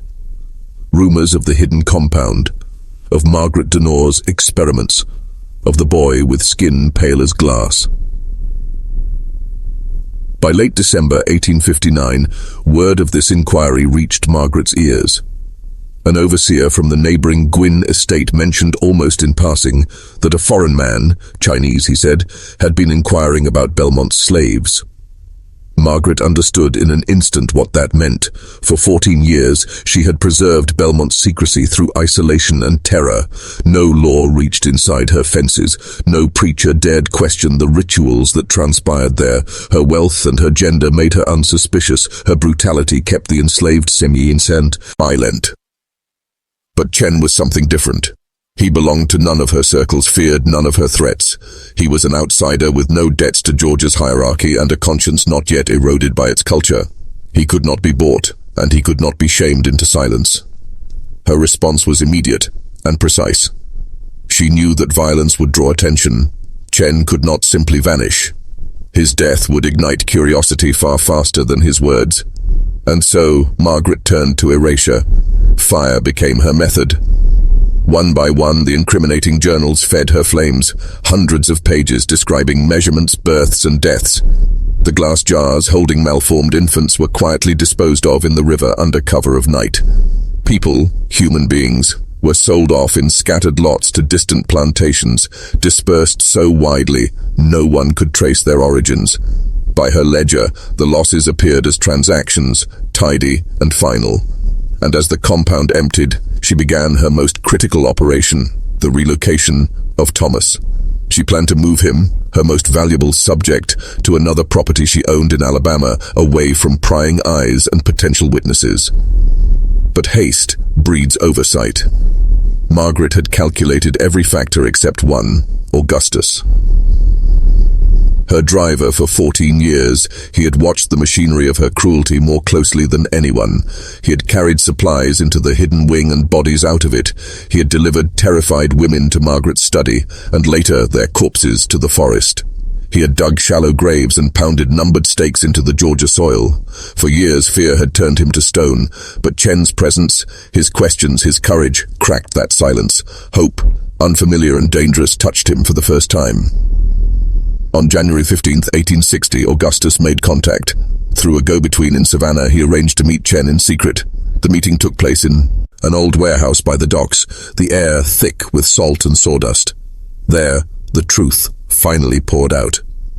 He told Chen everything. The secret laboratories hidden beneath the compound, the forced pairings and the deaths that followed, the small burial ground among the pines, each grave marked with nothing but a number. The names of the vanished, the dates they disappeared, the meticulousness of Margaret Dunore's record-keeping, transmuting human misery into data. Most crucially, Augustus drew a map. His rough hands traced the route through swamp and thicket to the compound, marking patrol routes and blind spots. He even described the hidden entrance through the rear carriage path, a way in that could avoid detection entirely. At last, Chen held what he needed, evidence powerful enough to pierce Belmont's veil of secrecy. He wasted no time. Traveling to Savannah, he requested an audience with the county sheriff, William Pritchard. The meeting was cautious, tense. Chen presented everything, the documents, the drawings, Augustus's sworn statement. He laid each fact before the sheriff with the precision of a surgeon. His own observations, testimonies of locals, the fragments of evidence that still remained even after Margaret's frenzied purge. Sheriff Pritchard listened, his fingers steepled beneath his chin. His position was perilous. Margaret Dunore's social standing reached deep into Georgia's political arteries. She was wealthy, connected, and white. Chen was a foreigner. Augustus was enslaved. If their accusations collapsed under scrutiny, Pritchard's career, perhaps even his life, would implode. And yet, as Chen spoke, the sheriff's doubt began to erode under the mountain of detail, the consistency of testimony, and the unmistakable conviction in Chen's voice.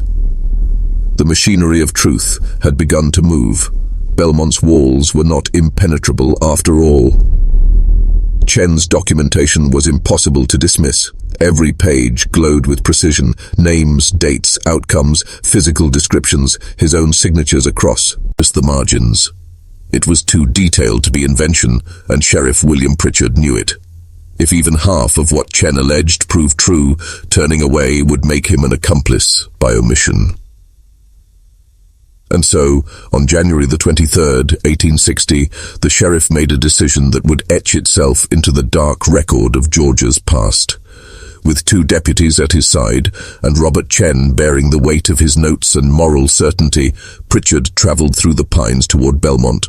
A court order bore their authority, an instrument of law finally daring to pierce the silence Margaret Dunore had cultivated for 14 years. At the great house, Margaret met them herself. Her composure was unnervingly still, the only sign of emotion a faint, cold tension around her mouth. When she read the warrant, her jaw tightened. She could not refuse, it carried the seal of court, but the fury in her eyes promised vengeance. She led the small procession down a narrow, rutted road curving through the dense forest to the low cluster of outbuildings concealed from all civilized view. The smell of ash and rot hung in the air. What they found there stripped the breath from all 3 men. The compound, once home to scores of enslaved subjects, now held only 8 remaining people. Their faces were gaunt, their bodies frail, eyes wide with exhaustion and distrust. They flinched at movement, as if every sound might herald pain. In what had been the records room, a fine layer of grey ash coated the hearth, evidence of burning. Entire journals had been fed to the flames, but not all had perished. Drawers that escaped the fire contained handwritten charts, tables and correspondences, still bearing the initials H.P., Harrison Pembroke. The surviving notes recorded every forced pairing and pregnancy with chilling thoroughness, durations, outcomes, measurements, failures. Then came the descent to the basement. Even now, decades later, those who read Pritchard's written account feel the dread in his words. Dozens of specimen jars, he wrote, some indeterminate, several distinct. Infants, preserved and labelled in a manner consistent with anatomical study. Each glass container contained its own still world, some no larger than a man's hand, some unmistakably human. And behind one final locked door, they found him. Thomas. 15 years old, still pale as moonlight, still alive.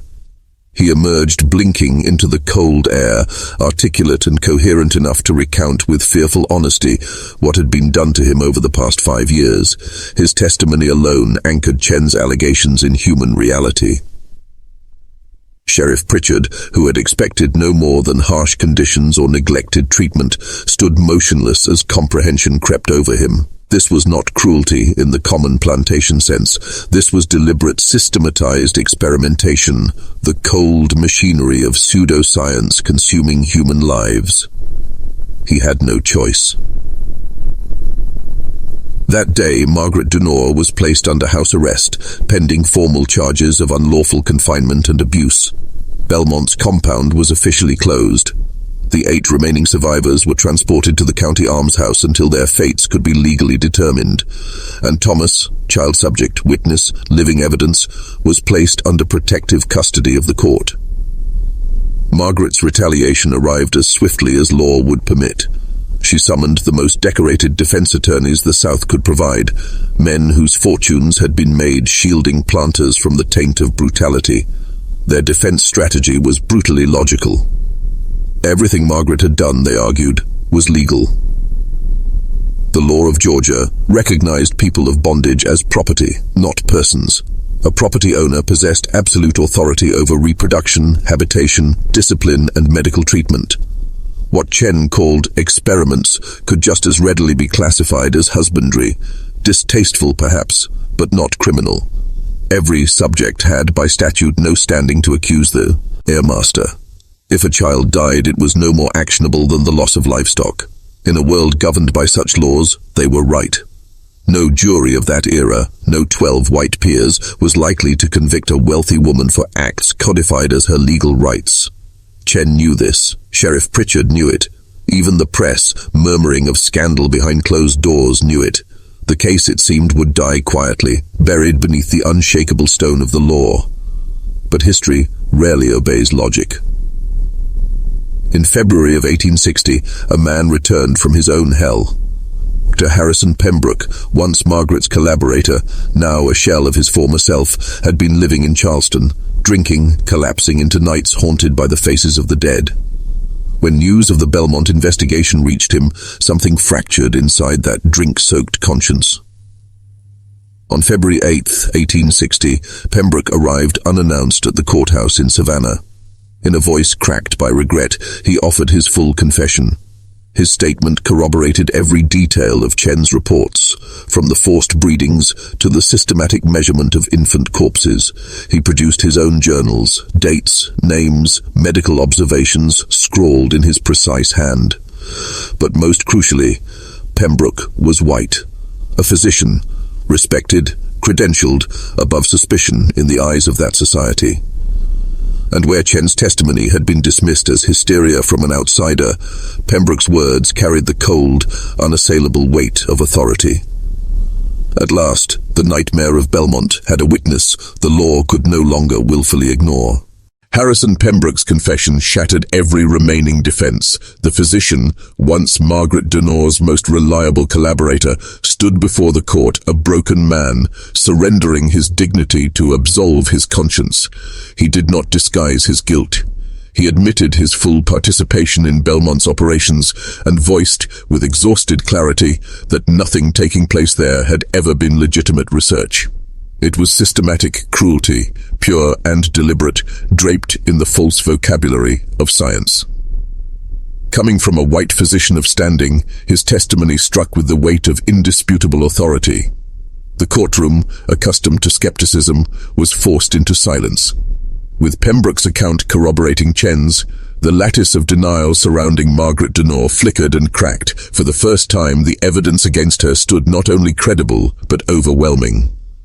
But Margaret's defense was nothing if not adaptive. Her attorneys, seasoned architects of justification, pivoted without pause. Even if every accusation were true, they argued, no crime had been committed. The law of Georgia, they reminded the court, was explicit. The enslaved were property, and property could be managed, used, or altered according to the will of its owner. To call it criminal was, they said, to misunderstand the foundations of Southern jurisprudence. It was a cold logic, but one that thrived in that world. Within days, motions were being drafted to dismiss all charges. Justice seemed to fade again into the fog, until events outside Chatham County altered everything. Because just when historians thought they grasped the full breadth of the Belmont horror, the investigation uncovered something infinitely darker. What came next tore away the final veil. If you have followed this descent through Georgia's most suppressed atrocity, this is the moment where the story unravels completely. The Sioux part where science, slavery, and secrecy collapse into open grave dirt. Now, let us descend to where the truth was buried, how Belmont at last revealed itself not through testimony, but through exhumation. It was March 1860. Margaret's lawyers were closing their trap, confident that procedure would save her. But Robert Chen, unwilling to yield, pursued one final question, not of law, but of body count. For 14 years, people had vanished into Belmont's hidden compound. Dozens, men, women, infants, gone without record. Where were they? Augustus, the driver who had turned informant, had spoken of a rough cemetery somewhere in the forest, plain wooden stakes, numbers carved crudely by hand, but he had never been allowed close enough to count. So, on March 14, 1860, Chen returned, this time accompanied by Sheriff Pritchard and 2 deputies carrying shovels and lanterns. They followed Augustus's directions into the pine woods until the undergrowth thinned and the ground showed a strange, organized stillness. Rows of depressions, faint but symmetrical, like breaths left in the soil. Then they found them, the remnants of the markers. A few fragile splinters of wood jutting from the earth, their inscriptions long surrendered to rot.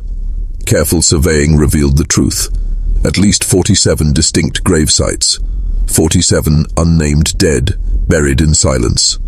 Their deaths unrecorded. Their existence erased from legal memory.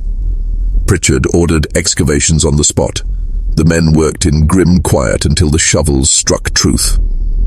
The first graves yielded infants, too many to count at first glance. Some bore evidence of deformities, perhaps congenital. Others were perfectly formed, their tiny bones suggesting lives taken before age or disease could claim them. Then came the adults, skeletal remains bearing the unmistakable signatures of starvation and untreated illness. And finally, the cruelest revelation. 3 adult skeletons bearing the mark of violence unmistakable to even an untrained eye, long-healed fractures that had shattered again, skulls collapsed inward by blunt force. These deaths had not come from sickness or neglect, they had been inflicted. This discovery tore the defense apart. Plantation law could twist itself to justify breeding, could shrug at infant mortality, could even grant impunity for cruelty disguised as discipline, but murder transcended ownership. No statute, however corrupt, could sanctify deliberate killing. The earth itself had testified, and its testimony was irrefutable. Confronted with this evidence, Margaret did what she always had. She deflected, dissembled, and denied. From her parlor, still under house arrest, she declared she had known nothing of such isolated incidents. If violence had occurred, it must have been the work of rogue overseers, unapproved punishments, perhaps even conflicts among the enslaved themselves. She distanced herself from it all, as if the same hands that recorded birth measurements and fetal observations in blue ink precision could somehow have missed the disappearance of nearly 50 souls. But the graves did not lie. And for the first time, Margaret Dunore's empire of control, her cultivated illusion of scientific authority, was collapsing into the soil she had thought would keep her secrets forever. Margaret Dunore's lawyers had one strategy left, a cold, meticulous dismantling of accountability. Without direct witnesses or written orders proving that she herself had inflicted violence or commanded it, they argued no charge of murder could stand. And within the legal architecture of Georgia, they were right. Property could not accuse its owner, and silence could not testify. But Margaret had failed to account for one survivor, Hannah. Of the 3 women who had been forced into pairings with Thomas, she was the one who had lived. She had survived through perfect submission, by shrinking her voice, by never meeting Margaret's eyes, by leering invisibility as a form of endurance. When Belmont was raided and the compound finally closed, Hannah was among the 8 people removed under Sheriff Pritchard's custody. At first, she said nothing. Trauma had locked her behind walls of fear built over years. But then came the discovery in the forest. The mass of graves, the rotted stakes, the evidence of deliberate deaths. Something inside Hannah broke open, or perhaps awakened. She realized silence had never truly saved her. It had only preserved Margaret's power. And so, on March 22nd, 1860, she stepped forward. Her statement, delivered trembling but unflinching, was the first to pierce Margaret Dunore's veil of invulnerability. Hannah testified that she had once witnessed Margaret herself administering poison to an infant born with severe deformities, a child deemed unviable for study. The dosage, she recalled, was delivered into sweetened milk from Margaret's own hand. When the baby's weak cries stopped, Margaret recorded the death in her journal under the words, "naturally expired." On another occasion, Hannah said, she saw Margaret strike a woman who had refused a breeding order, hitting her so violently across the skull that she crumpled to the ground and never rose again. Margaret had called for an overseer, murmured that stubbornness must be eradicated, and instructed that the body be handled accordingly. And perhaps most damningly, Hannah recounted hearing Margaret order the disposal of a man, one of the test subjects who had become too sick to stand, telling her overseer calmly that there was no further data to collect. Every detail she gave carried precision, dates, names, descriptions that matched both Margaret's surviving records and the graves uncovered by Pritchard's team. It was testimony born of terror but fortified by truth. Yet Hannah stood on a precipice of unimaginable risk. Under Georgia law, an enslaved person could not testify against a white property owner. Her words by statute carried no legal weight. It was only because of the physical evidence, the graves, the specimens, the corroborating documents, that the presiding judge allowed her account to be entered into the record. Even as he stipulated, it could not alone sustain a conviction. Margaret's attorneys responded like predators sensing blood. They ridiculed Hannah's statement with venomous eloquence. They argued that enslaved people were notorious liars, forever attempting to malign their benefactors. They painted Hannah as a scorned woman seeking revenge for her involvement in breeding experiments. Each cross-examination was designed to destroy her character, not her evidence. Still, the damage to Margaret's armor was done.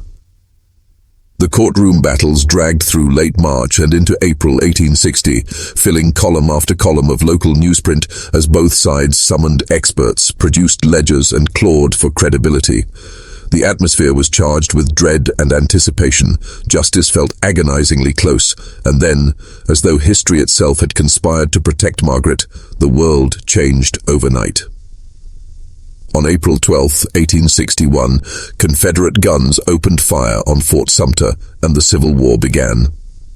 Within weeks, Georgia's attention pivoted entirely toward war. Troops mobilized, plantations fortified, bureaucracies collapsed. The slow wheels of justice froze in place. Margaret's trial was postponed indefinitely as the system around her crumbled. Sheriff Pritchard was commissioned into military service. The presiding Judge Lone left his bench to act as an advisor to the Confederate Army.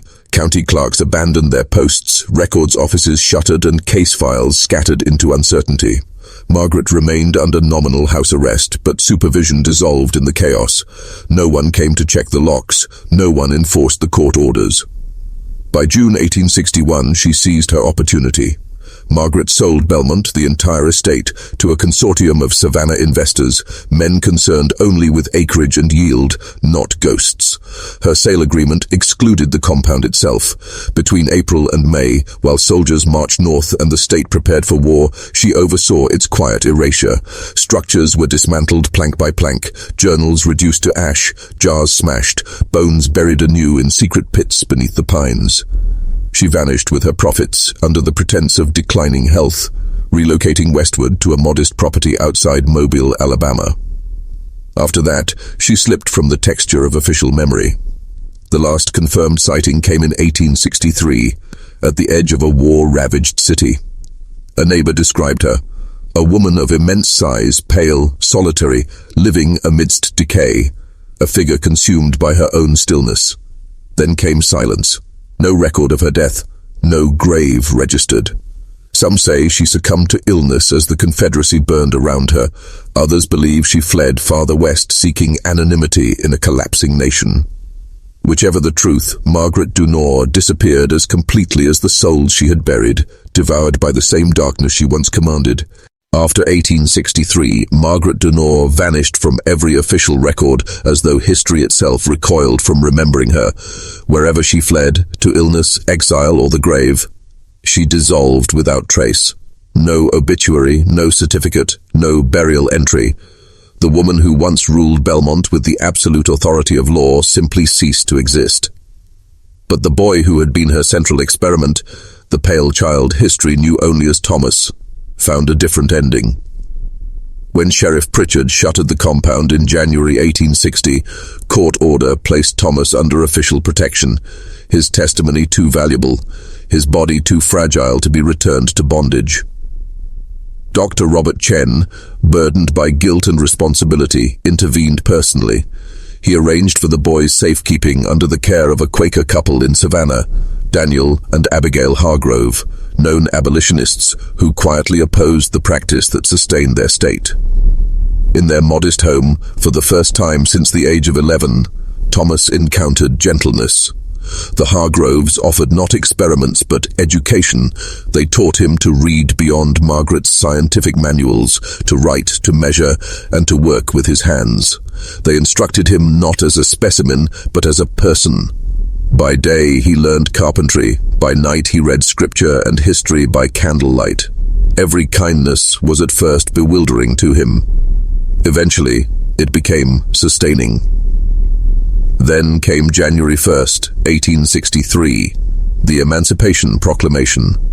On paper, Thomas became a free man. In practice, freedom for a 17-year-old albino youth adrift in wartime Georgia was perilous and uncertain. Yet the Hargroves refused to abandon him. He stayed with them through the hardship and hunger of war and into the uneasy dawn of Reconstruction. By 1869, now 23, Thomas had earned his living as a carpenter, steady and skilled. That same year he married Rebecca Williams, a free woman of color from Savannah. Together they built a family of 3 children, all strong, all healthy, none showing signs of albinism. Thomas would live quietly for more than 30 years, shaping wood instead of bearing chains, his hands crafting homes rather than data. To his neighbors, he was a kind, reserved man. Only his wife knew the full darkness of the years before his freedom. Belmont became a memory spoken only in private moments, never aloud. Robert Chen, the man whose conscience had brought Margaret Dunore to justice, however incomplete, lived out his days transformed. The spectacle of Belmont permanently altered the direction of his mind. He abandoned his studies in human variation entirely, turning instead toward public health, dedicating his life to medical access for the poor in Atlanta's overcrowded districts. For more than 2 decades, he corresponded faithfully with Thomas Hargrove Williams, encouraging his education, sending books, and recording their letters in meticulously kept journals. In those same pages, Chen wrote essays on the responsibility of medicine, warning future physicians against the seduction of intellect divorced from morality. He died in 1892 at 57, a respected doctor, but one still haunted by the screams and silences of Belmont. Dr. Harrison Pembroke, his former colleague, never escaped his guilt. He resumed medical practice in Charleston, but whiskey became his constant companion. The weight of what he had seen and done crushed the man gradually. In 1867, he was found dead from an overdose of laudanum. The note beside his bed was brief, barely legible. "There are sins no science can wash away." His medical notes from Belmont, the same records read aloud in court, had been declared sealed evidence. Yet in the chaos of war and its aftermath, they vanished. Some whispered they were destroyed. Others believed Margaret herself reclaimed them before vanishing west. The truth of their disappearance was never known. Augustus, the driver whose courage lit the first spark of the investigation, lived long enough to see the South begin its painful reconstruction. He remained in Chatham County after the war, working as a freight driver until his body failed him. By the time of his death in 1879, near 60 years of age, townsfolk remembered him as a quiet man who bore too much sorrow for one lifetime. His grave, a small stone carved simply with his name, gave no sign of the bravery it marked. As for the 8 remaining survivors rescued from Belmont in that winter of 1860, their paths scattered into the shifting winds of history. Some perished during the war, others vanished amid the disarray of Reconstruction, names lost in the bureaucratic fog. At least 2, among them Hannah, whose courage had shattered Margaret's final defenses, remained in the Savannah area into the 1870s. Hannah never married. She lived alone, making dresses for the city's women, stitching beauty for others, even as she carried the invisible scars of Belmont within her. Children would sometimes see her walking along Bay Street at dusk, veil drawn close, the light catching the streaks of silver in her hair. Few knew the horror she had survived. Fewer still knew the justice she had risked her life to uncover. And so the story of Belmont slipped quietly from living memory. Its architect disappeared. Its victims scattered, its witnesses aged and died. But in the layered earth of Chatham County, beneath the pines still whispering in the wind, 47 unmarked souls still sleep, their silence louder than all the world's defenses. In Savannah, they remembered her simply as Hannah, a quiet seamstress with gentle eyes and a sadness that never quite lifted. Children in the neighborhood sought her out, drawn to her calm presence, unaware of the horrors buried in her memory. She rarely smiled, yet she never turned anyone away. W. Hen, she died in 1876. She left one final instruction. She was to be buried under her true name, Hannah Freeman. Her resting place lies in the city's cemetery for free black citizens. The stone still stands today, weathered but legible, engraved with a single line that has outlived every witness to her suffering. She survived what should have killed her. The land where Belmont once stood, however, refused any such redemption.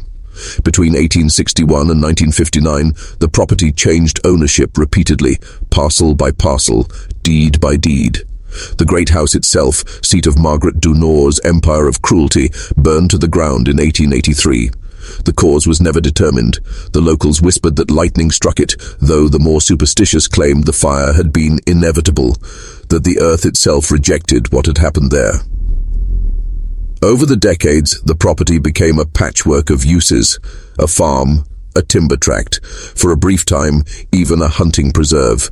But no matter its name on the map, one portion of land remained untouched: the deep pine woods where the compound had stood.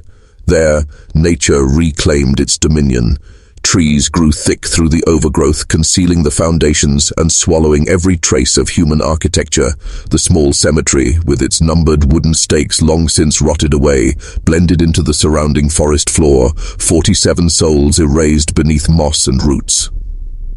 Nearly a century later, in 1959, history unexpectedly stirred. The state of Georgia authorized construction of a new highway, a wide four-lane road that, by bureaucratic indifference, cut directly across what had once been Belmont's boundaries. In March 1959, surveyors and construction crews began clearing the pine stands. Amid their excavation work, one team unearthed the cracked stone foundation of a long-buried structure. And within that ruin, behind a cavity sealed into the foundation wall, they found what time had failed to destroy: a leather-bound journal, astonishingly preserved, its cover dark and swollen, but its pages untouched by moisture or decay. The journal was eventually identified as one of Margaret Dunore's original records from her so-called purification project. It appeared to have been deliberately hidden rather than accidentally lost, perhaps insurance for future leverage, or perhaps simply an oversight in her frenzied purge of evidence before fleeing in 1861. Inside were 4 harrowing years of documentation, 1855 through 1859, painstakingly written in Margaret's hand.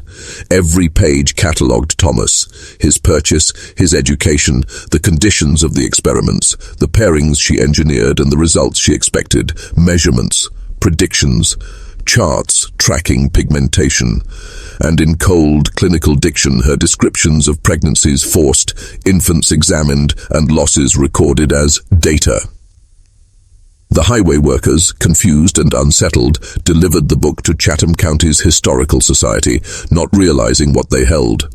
When the archivists opened its pages and began to read, horror spread through the room like contagion. They contacted state authorities immediately, and the volume was transferred to the Georgia State Archives for investigation.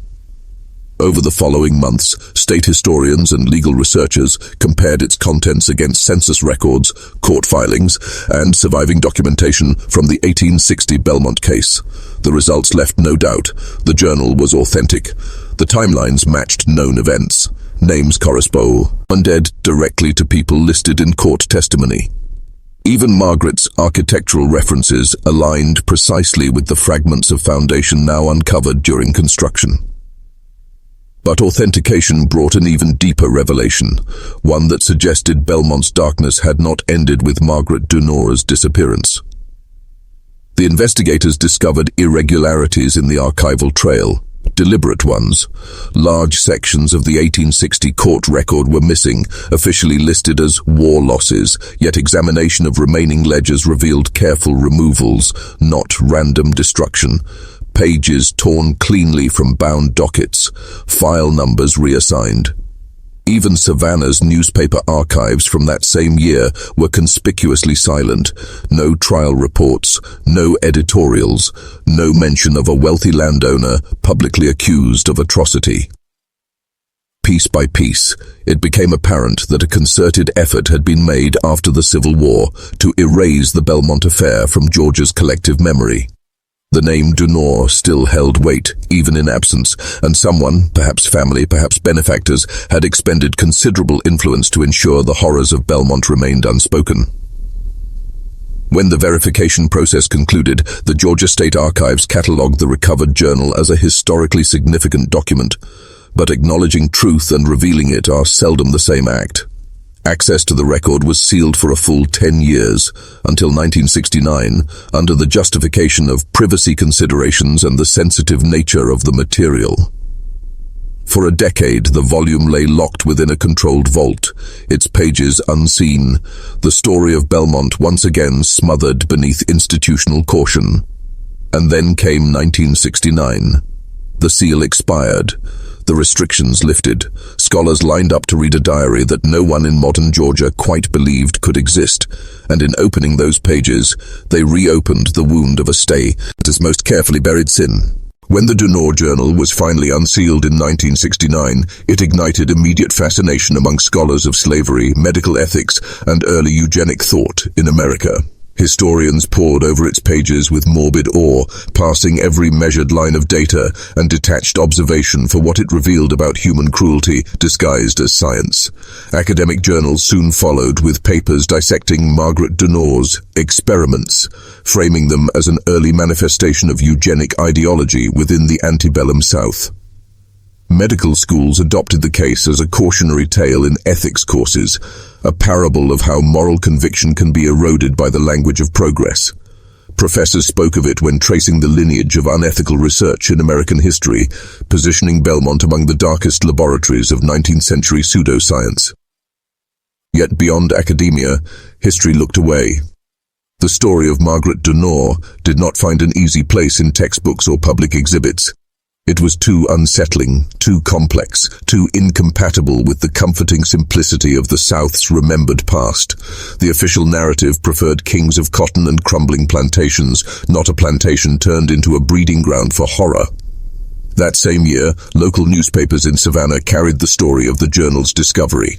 It was there that the descendants of Thomas Williams, the albino child once imprisoned in Belmont's compound, first learned the full scope of their grandfather's ordeal. Thomas had died in 1902 at the age of 56. He had lived long enough to see his children grown and his grandchildren born, long enough to build a modest life of dignity in the city that had once enslaved him. Before his death, he had told his wife Rebecca much of what had happened at Belmont. She in turn had shared pieces of the story with their children, enough to explain his silence, though not enough to reveal the depth of his suffering. When the journal surfaced, those grandchildren were now in their 50s and 60s. Reading newspaper excerpts, they finally understood what their grandfather had endured under Margaret Dunore's reign. The family wrestled with whether to speak publicly about their connection to the event. But in the Savannah of 1969, still governed by the quiet menace of the Jim Crow South, they chose privacy over exposure. The family had earned stability, respect, and peace, and they knew how fragile such things could be. To link their name publicly to one of Georgia's most infamous cruelties might bring attention of the wrong kind. And so they decided the story would remain within the family, whispered but never proclaimed. Meanwhile, the machinery of progress moved on. Indifferent, methodical, unblinking, highway construction resumed over the old grounds of Belmont. Archaeologists were permitted brief access, documenting the exposed foundation walls before bulldozers reduced them to rubble. The small cemetery identified within the highway's right-of-way was excavated in full. What they uncovered extended the horror even further. In total, 61 sets of human remains were recovered. Men, women, children, and infants aged from birth to the elderly. The soil held the proof of generations extinguished beneath Margaret's hand. Their bones, removed from the pine woods to make way for asphalt, were reinterred collectively in a Savannah cemetery. A single stone marks their new resting place. Its inscription reads, In memory of those who suffered at Belmont Plantation, 1842 to 1860, may they rest in peace and never be forgotten. The unearthing of Belmont's forgotten dead forced a reckoning, a reminder that beneath every grand narrative of progress lies what we choose not to remember. This history confronts us with the same lesson that haunted Chen, Pembroke, Hannah, and even Thomas.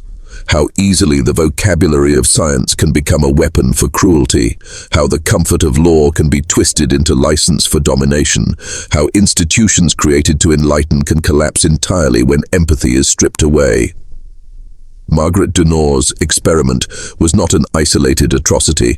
It was simply the logical extreme of beliefs deeply woven into the world she inhabited, the conviction that the enslaved could be owned, bred, and perfected like livestock, that reproduction itself was a form of property, that knowledge, no matter how it was obtained, excused the means of its pursuit. Belmont was not an anomaly. It was a mirror, showing civilization its own reflection. And yet, after more than a century, her shadow lingers. Her journals, her absence, and the graves she left behind continue to haunt the conscience of a state and a nation that still struggles to face its own scientific sins. Did Margaret Dunore escape justice, or did justice claim her in ways unrecorded? No document answers that, but one suspects that some horrors are too vast to vanish. Thank you for walking through this chapter of obscured history, through the ghosts of Belmont, whose silence warns us still. Because the darkest horrors are not those imagined in fiction, they are the ones humanity justified as reason.